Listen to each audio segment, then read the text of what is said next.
Over 15 months, devastating conflict between Israel and Hamas, we've worked to broker a deal that would bring hostages home, would stop the fighting, that would surge humanitarian aid to people who so desperately need it, that would create the space to conclude a permanent ceasefire. We now have that, and we expect implementation of the agreement to begin on Sunday.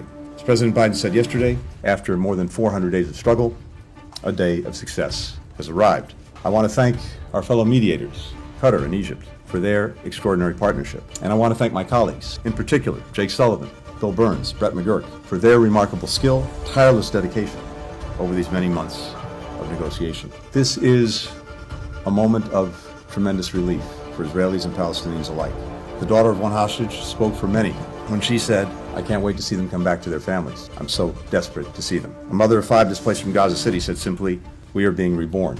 It's also a moment of historic possibility for the region and well beyond. It's going to take tremendous effort, political courage, compromise to realize that possibility, to try to ensure that the gains that have been achieved over the past 15 months at enormous, excruciating cost are actually enduring, to manage the still profound risks, to deliver on the promise of a more integrated Middle East, making good on the President's commitment to use every minute, every day of every week that we had to get results.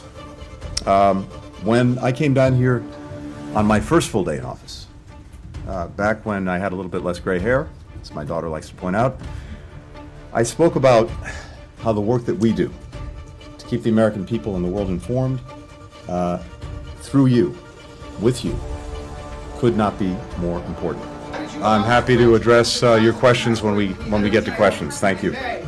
Thank you. You helped destroy our religion, Judaism, by associating. Yeah, I have a statement to make. Thank you. You waved the white flag before Netanyahu. You waved the white flag before Israeli fascists. I look forward to taking questions when I get a chance to finish my statement. Thank you. Your grandfather was an Israel lobbyist. Are you compromised by Israel? Why did you allow the Holocaust of our time to happen?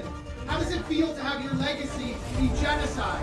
How does it feel to have your legacy be genocide? You too, Matt. You smirk through the whole thing every day. You smirk through the genocide. Thank you. Last days, just to consider how far we've come over these past 4 years, and also to think a little bit about where we might be going from here. When President Biden took office, the United States faced the worst public health crisis in more than a century. Our adversaries and competitors are weaker. Our strategy of renewal to set the stage for America to win the fierce competition, to shape a new era of international affairs to the benefit of our people, to the benefit of people around the world. And I think this week was another reminder, both of the power and the purpose of American leadership and American diplomacy. And simply put, to forge this reality, there are 2 immediate imperatives. First, to fully implement the ceasefire deal. And then second, to finalize a plan, an effective plan, as I spelled out earlier this week, that provides for Gaza's transitional governance, its security, its reconstruction, and that can make the halt in fighting endure.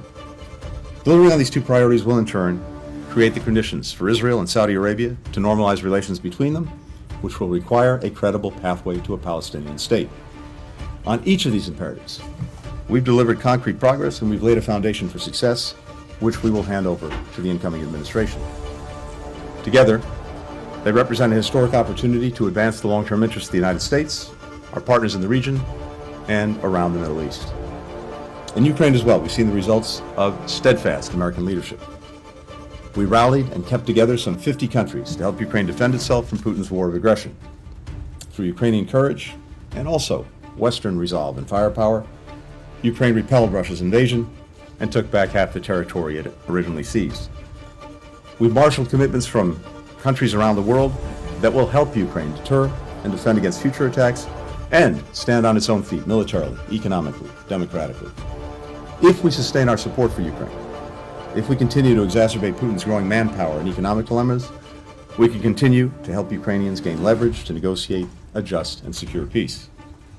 Now, I got back from what was my 21st trip to the Indo-Pacific in this job just a short while ago, a region where the United States is now competing from a position of strength. We brought our regional allies together, our partners together, around a shared vision for a free and open Indo-Pacific, where goods and ideas and people flow freely, where rules are applied fairly and transparently, where countries are free to choose both their own path and their own partners. We enhanced bilateral relationships with our core treaty allies, with Japan, South Korea, Australia, and the Philippines.